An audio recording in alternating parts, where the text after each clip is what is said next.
那天开车的事。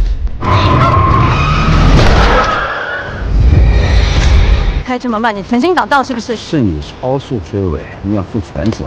你想干嘛？那我就只能报警了。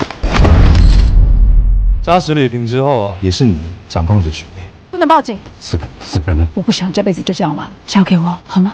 不知为了什么？不就为了钱，为了权，我们才能过好日子，才能干你想要的。没有，你不是为了我们，我怎么就没有了？这是为了什么？是你毁了我们，是每天都在死啊！你看，你就睁大眼睛盯着我看。死的时候，他也是睁大眼睛这么盯着我看。做人要有良心，有用吗？要有良心的。有用吗？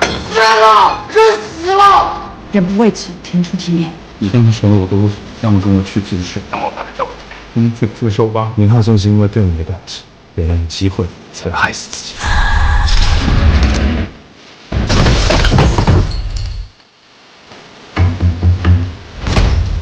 你到底想干什么？为什么编出这么可怕的故事？连宁浩都想是不是呗？